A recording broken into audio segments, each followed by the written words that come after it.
Hi കൂട്ടുകാരി, പുതിയൊരു സ്റ്റോറിയിലേക്ക് എല്ലാവർക്കും സ്വാഗതം.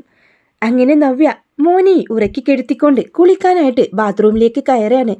ബാത്റൂമിലേക്ക് കയറിയ ഉടനെ തന്നെ മോന് എന്തൊക്കെയോ അസ്വസ്ഥത കാരണം പെട്ടെന്ന് തന്നെ ഉണരുന്നുണ്ട്. ഉണർന്ന് നിലവിളിക്കുന്നുണ്ട് കേട്ടോ കുഞ്ഞ്. ബാത്റൂമിൽ വെള്ളം വീഴുന്ന ശബ്ദം കൊണ്ട് തന്നെ നവ്യ ഇതൊന്നും കേൾക്കുന്നില്ല. ജലജ വന്ന് നോക്കുന്ന സമയത്ത് കുട്ടി കരയെന്ന് കാണുമ്പോൾ ഓഹോ, ഇവന്റെ അമ്മ കുളിക്കാൻ കയറിയതാണ്. നീ എൻ്റെ ആ പേരക്കുട്ടിയൊക്കെ തന്നെ, പക്ഷേ അവള് പ്രസവിച്ചത് കാരണം എനിക്ക് നിന്നോടങ്ങ് വലിയ അടുപ്പമൊന്നുമില്ല. എന്നാലും എൻ്റെ മകൻ്റെ കുഞ്ഞ് തന്നെയാണ്. അതും കരുതി ആ ഒരു സിമ്പതിയും ദയൊന്നും നീ എന്നിൽ നിന്ന് പ്രതീക്ഷിക്കേണ്ട എന്ന് പറഞ്ഞ് കുഞ്ഞിനെ നോക്കി നിൽക്കാന്നല്ലാതെ എടുക്കുന്നില്ല കേട്ടോ ജലജ. ആ സമയത്താണ് നന്ദുമോള് അതുവഴി വരുന്നത്. അപ്പോഴേക്കും ജലജയുടെ മനസ്സിൽ മറ്റൊരു ഐഡിയ കത്തുന്നുണ്ട്. നന്ദുമോളാണ് ഈ കുഞ്ഞിനെ കരയിപ്പിച്ചെന്ന് പറഞ്ഞ് അവൾക്ക് കണക്കിന് കിട്ടണം. അതിനിപ്പോൾ എന്താ വഴി? നവ്യ ബെഡിൽ ഇങ്ങനെ കിടത്തിയതിനു ശേഷം തലയണ വെച്ചോണ്ടാണ് പോയിട്ടുണ്ടാവുക. തൊട്ടിയിലല്ല കേട്ടോ കുഞ്ഞ് കിടക്കുന്നത്. അങ്ങനെ തന്നെ ജലജ ചെയ്യുന്നത് ആ കുഞ്ഞിനെ എടുത്തോണ്ട് ഈ കട്ടിലിൻ്റെ തലപ്പത്തായിട്ട് ചെന്ന് കിടത്താണ്. എന്നിട്ട് തലയണൊക്കെ മാറ്റുന്നുണ്ട്. കുഞ്ഞിൻ്റെ കരച്ചിൽ കേൾക്കുമ്പോൾ ചന്തുമോൾ അങ്ങോട്ട് വരുന്നുണ്ട്. പെട്ടെന്ന് തന്നെ ജലജ മറിഞ്ഞ് നിൽക്കാണ്.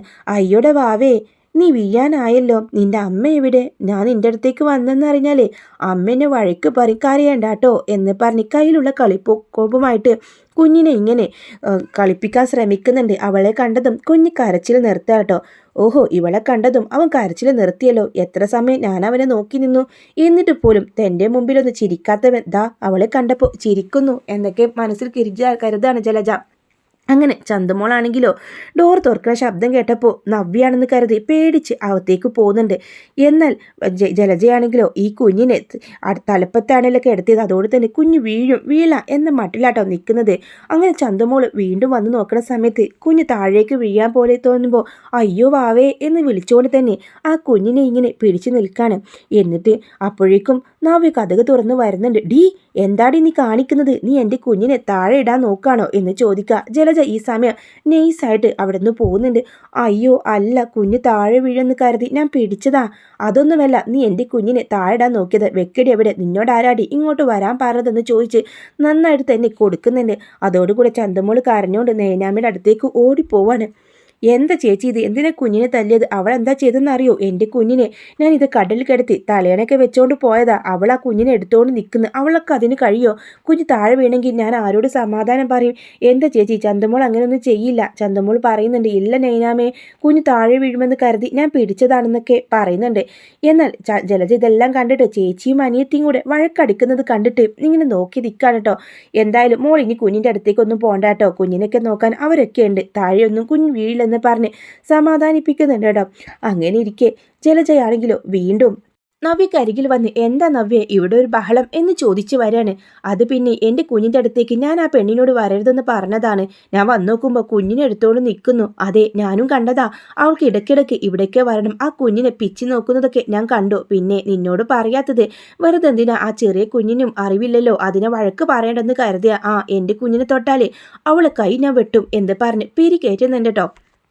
അങ്ങനെ ചന്തുമോളെ മനഃപൂർവ്വം നവ്യയുടെ കുഞ്ഞിൻ്റെ അടുത്തേക്ക് വരുത്തണം. അതിനുവേണ്ടി ജലജ പറയുന്നുണ്ട് കുഞ്ഞിൻ്റെ അരികിലേക്ക് പോയിട്ട്. പിന്നെ അവിടെ ആ കുഞ്ഞ് തനിയെ കിടക്കാണ്. നീ മോളൊന്ന് ശ്രദ്ധിച്ചേക്കണേ. ഞാൻ പോവില്ല, എന്നെ ആൻറ്റി വഴക്ക് പറയും. ആര് പറഞ്ഞു? ആൻറ്റിയാ പറഞ്ഞത്. മോൻ്റെ അടുത്ത് കുറച്ച് സമയം മോളോട് ഇരിക്കാനെന്ന് പറഞ്ഞ് ജലജ കുഞ്ഞിനെ റൂമിലേക്ക് പറഞ്ഞു വിടുന്നുണ്ട്. അങ്ങനെ കുഞ്ഞിൻ്റെ അരികെ ഇരിക്കായിരിക്കും. അത് കണ്ടുകൊണ്ട് വന്ന നവ്യക്ക് അങ്ങ് ദേഷ്യം വന്നിട്ട് നവ്യ അലറി വിളിക്കുന്നുണ്ട്. നിന്നോട് ഞാൻ രാവിലെ പറഞ്ഞു ഈ റൂമിലേക്ക് കയറി പോകരുതെന്ന്. നിനക്ക് എന്തിൻ്റെ കേടാ എന്ന് ചോദിക്കുന്നുണ്ട്. പെട്ടെന്ന് തന്നെ ചന്തുമോൾ അങ്ങ് തള്ളുമ്പോൾ ചന്തുമോൾ തലയിടിച്ച് വീഴാട്ടോ. ആ സമയം അവിടേക്ക് നയന വന്നതും ചന്തുമോൾ രക്തത്തിൽ കുളിച്ചിങ്ങനെ കിടക്കുന്നത് കാണാം. തല പൊട്ടി നന്നായിട്ട് തന്നെ രക്തം താഴേക്ക് പോകുന്നുണ്ട്.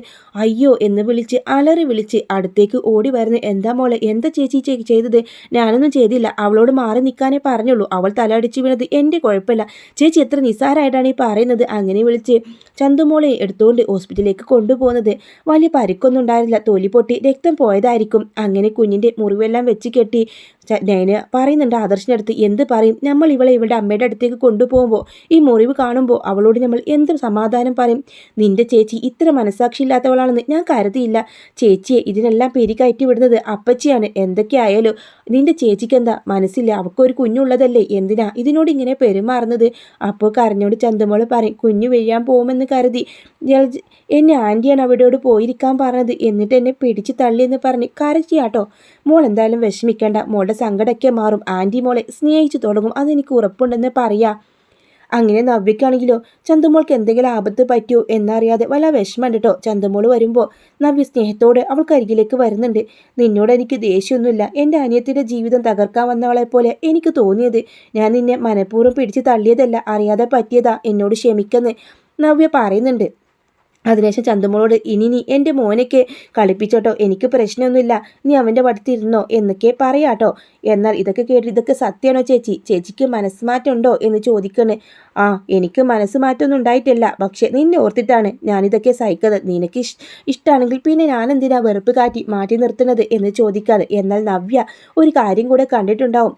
ചന്തുമോൾ തന്നെയായിരിക്കും മോളെ ഇങ്ങനെ വീഴാൻ പോകുന്ന സമയത്ത് നവ്യാണെങ്കിലും കുഞ്ഞിന് എന്തെങ്കിലും സംഭവിക്കുമോ, ആരെങ്കിലും കുഞ്ഞിൻ്റെ അടുത്തേക്ക് വരുമോ എന്നറിയാനായിട്ട് തന്നെ നവ്യ മൊബൈലിൽ ക്യാമറ ഓണാക്കി വെച്ചിട്ടാട്ടോ കുളിക്കാൻ വേണ്ടി പോയിട്ടുണ്ടാവുക. ആ സമയത്ത് ജലജ അവിടേക്ക് വരികയും കുഞ്ഞിനെ കരഞ്ഞിട്ടും എടുക്കാതെ കുഞ്ഞിനെ താഴേക്കാക്കി നിർത്തുന്നതൊക്കെ കാണുന്നുണ്ട്.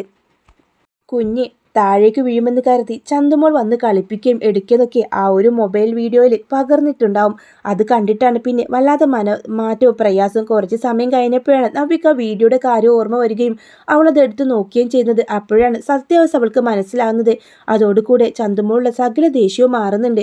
അതിനുശേഷം നവ്യയോട് പറയുന്നുണ്ട്, ഇവിടെ പലരുടെ മനസ്സിൽ വിഷമാണ്, നമ്മളെ തെറ്റിക്കണം, അത് ലക്ഷ്യം മാത്രമാണ്. എൻ്റെ അമ്മായിമ്മ എൻ്റെ മോനെ സ്നേഹിക്കുന്നില്ല, അതുപോലെ അഭിനയിക്കാണ്. അങ്ങനെ വീണ്ടും പിരിക്കാൻ എൻ്റെ ജലജ വരുമ്പോൾ നിങ്ങളുടെ വീഡിയോ എൻ്റെ കയ്യിലുണ്ട്. എൻ്റെ കുഞ്ഞിനെ നിങ്ങളിതാ ഇവിടേക്ക് ഈ കിടത്തി പോയിട്ടില്ലേ ചന്തുമോൾ വന്ന് രക്ഷിച്ചത്, അല്ലെങ്കിൽ എൻ്റെ കുഞ്ഞ് താഴെ വീണ് അതിനെന്തെങ്കിലും സംഭവിക്കുമായിരുന്നല്ലോ. നിങ്ങൾക്ക് ഇത്രയ്ക്ക് മനസാക്ഷിയില്ലേ? ഒന്നല്ലെങ്കിൽ നിങ്ങളുടെ മകൻ്റെ കുഞ്ഞല്ലേ ഇത്, എന്തിനാ ഇങ്ങനെയൊക്കെ ഞങ്ങളോട് ചെയ്യുന്നത് എന്ന് ചോദിക്കുന്നുണ്ട്.